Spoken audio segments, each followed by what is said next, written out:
Serena, what'd you give the rating for Yuji? I'm gonna be nice. He's a 5.5. She didn't want to give the 0.5. He's She didn't mid. want He's mid. I can't hold back. He's mid. Ah! We all this out here. W.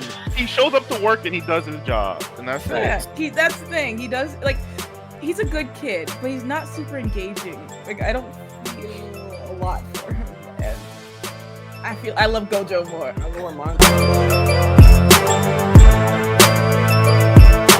Gentlemen, all right. Hold on.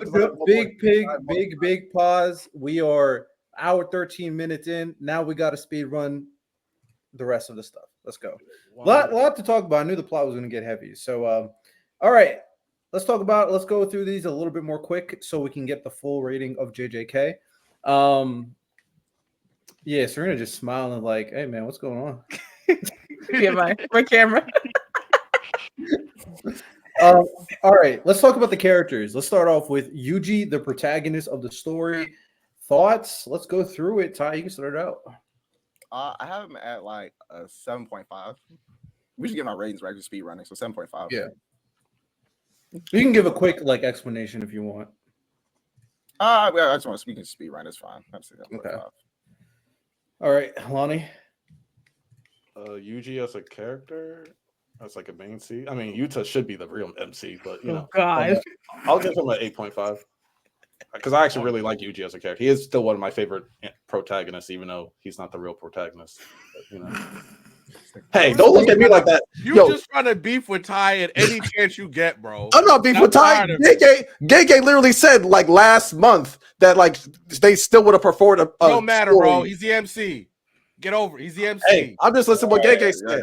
I'm listening to what all right, let's keep on rolling. Yuji is the protagonist. I've never been a big fan of Yuji, but I'll give him a 6.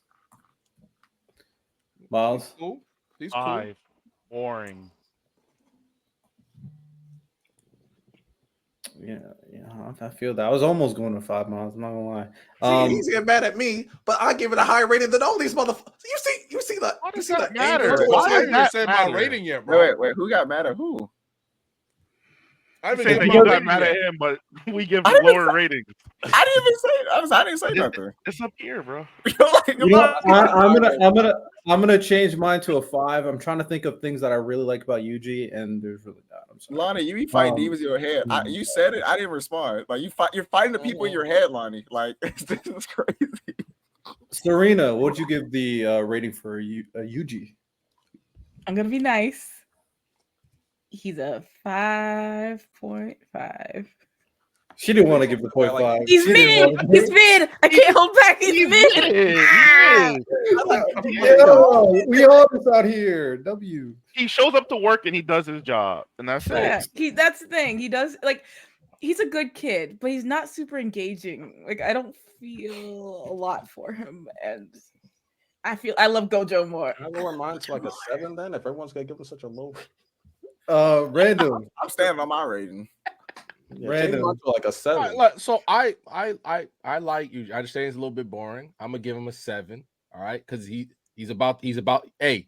never afraid to throw hands. Right, when he met his childhood friend again, he wasn't like, oh, he not gonna recognize me because I used to be fat. He's like, oh, baby, you still, hey, what's going on? You know, Yuji got a lot of things. Yuji's gonna be a great friend. He'd be an amazing slice of life protagonist.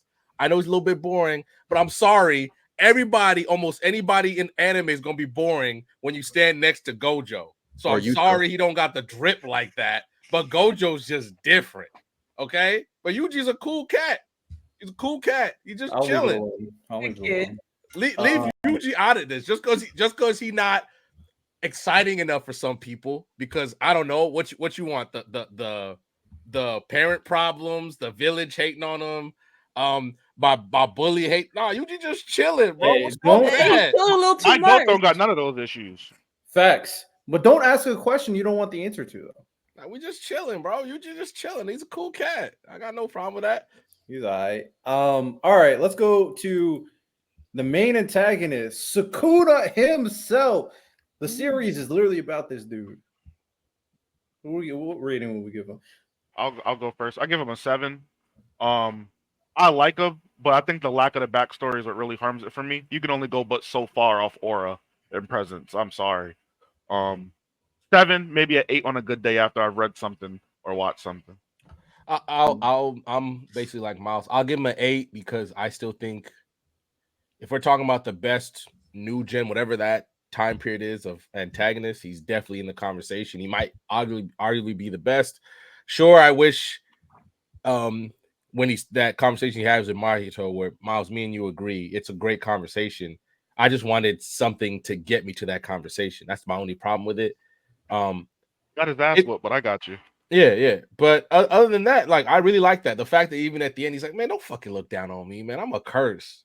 It's like, if I could, I'd throw my hands at you right now. Like, I really like that about him, and the fact that he just really stands out with the way he carries himself, the way he talks to people, like a little bit of Escanor-ish, like when Jogo was trying to like cut a deal with him. He's like, who the fuck are you to be trying to talk to me? And I really like that. That's one of the reasons I really like Escanor for some reason. The fact that Escanor cannot look up at somebody who's weaker than him is just aura, and Sukuna has a lot of that. It's just he if he had the backstory, he might be. Did he freeze? He froze. He froze. I was about to say, you know what? Like a I'm trying to crazy- be nice. I was about to say something crazy. But My bad about that. It was a crazy freeze. Sukuna. All right, Sukuna. I feel like he works for most of the series as like this powerful, crazy, somewhat mysterious guy, and we keep learning more about him. There's little things about him that are kind of intriguing, like how he interacted with Jogo, and stand proud, stand strong, whatever. And it makes you know, like, okay, let's know more about this guy's morals and what he really values. And I love the stuff that we got about him really wanting love, and I'm glad that we circled back around to that at the very end. That really saved his conclusion for me, because like the Blob Kuna, fuck off Itadori, like that was that was like fun, and I think it works for a certain amount. But to answer the questions about who will teach him about love, and that he really was yearning for love, that final bit we got with him with Mahito was very nice. But I also agree that we should have gotten more Sukuna backstory. That would have added a lot more. If we just got some visuals of what his childhood was like, that would have been, and it could have been a few panels. I would have taken a panel. 3 panels, not even a whole chapter. Childhood, teenage, adult, Something. curse. We good. And yeah. they've got abused kids, Koji was one of them, Maki and Mai, so we get the idea. But yeah, I think for Sukuna's character, I'd give him like a 6. A 6. Okay. I'll go next. When I saw Sukuna, I was one of those people who had a lot of stock on him. I usually love to my stocks tend to be pretty on point for the most part, but when they dwindle, oh man, I get upset. I become a hater. So what are you talking about? Hey man, when it comes to Sukuna, I expected him to be the best antagonist of this new generation. I expect him to be one of the best antagonists of all time. And personally, I don't think that it delivered. Personally, I don't think Sukuna was as good as I expected him to be. I think there's plenty of aura, but I do care about the characterization and the story of who Sukuna is, and I don't think I really got enough of that. Especially with the added bits at the end, talking about, oh yeah, you could have chose different paths, and this path, yeah, I already talked about that. So I think Sukuna's cool. The aura will carry him enough to a 7. Carry enough to a 7. I would say 80% of it, I was like, I'm locked, and then the other 20%, hey man, tough. Okay, Lonnie. Fuck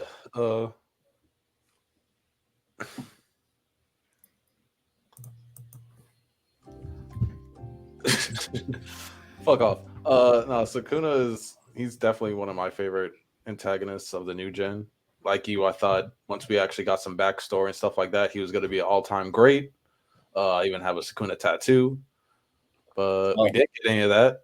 So yeah, the lowest for my sanity I can give him is an 8 I didn't mind the blob thing as much because he still had that same energy.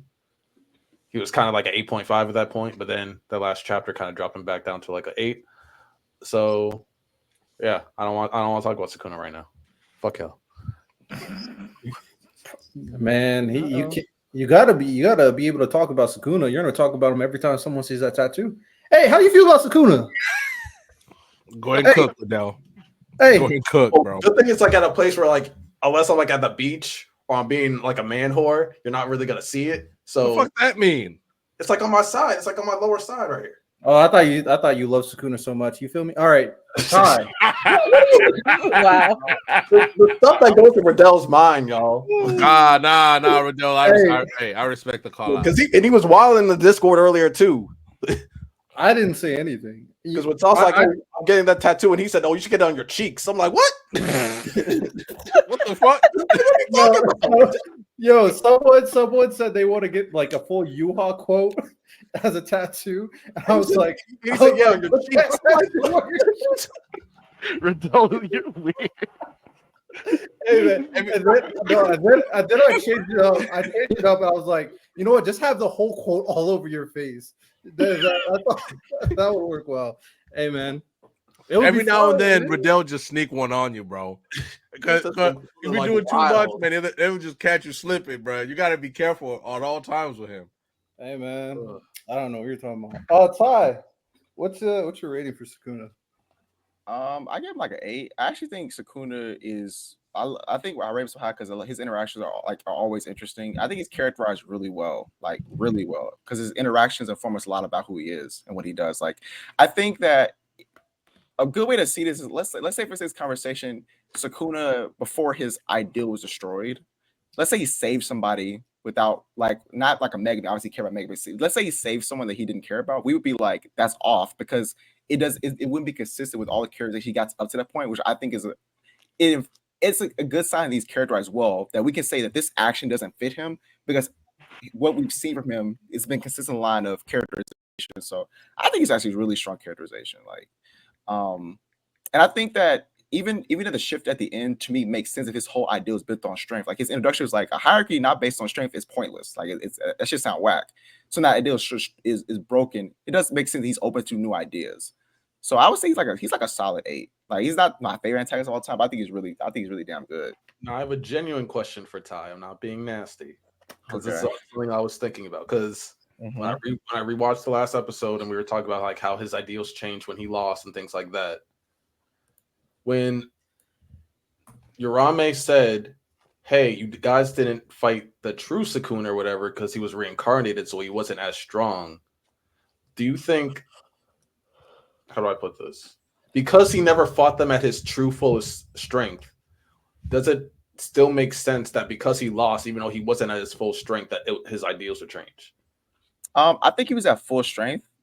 I think because we know he got 20 fingers. Like I think that just Urame not being able to believe that Sukuna lost, or you can probably put it to he had a vulnerability of Megami because if he's just normal himself, like his normal self, he doesn't have the Megami situation, like being able to rip him apart and all that, and reject him so that he would get loose. Like that's really the biggest separator between who he is now and then. Like he had all his strength, he ate the head to something for the other finger, so it's still full power Sukuna. He just doesn't have this this Megami thing, you know what I'm saying? I might as well ask this question then, because this is all dependent on Sukuna. Sukuna is the centerfold of this idea. Do we think, and I know I asked it before, but I'm going to ask it again, and we'll have Serena's input as well. Based off how it ended, based on how it's ended, do we think it's possible we get a prequel of Sukuna back then, seeing his story, seeing why he chose how he chose, seeing how he thought about Jujutsu and being a curse, and seeing how he lost in the first place or got sealed in the first place? Do we think that prequel happens in the future? I thought he sealed himself. Like he turned himself into. Remember, they say he learned how to turn himself to a cursed object. Do we know? Maybe even more exposition on why he decided to do that. I think there's more of a likelihood of us getting something in the future than something in the past. Because I think I think we could still explore something in like little bits, like I brought up earlier, the relationships between Sukuna, Angel, Kenjaku. You know, I think that kind of thing was hinted at, and we didn't get a nice little conclusion with that. But I feel like Sukuna, him getting sealed, or him sealing himself, and his abuse as a child, I don't think we're gonna get very much on that. Maybe a book. We could get like a little novel. But yeah, I don't think it will be like a spin-off, you know.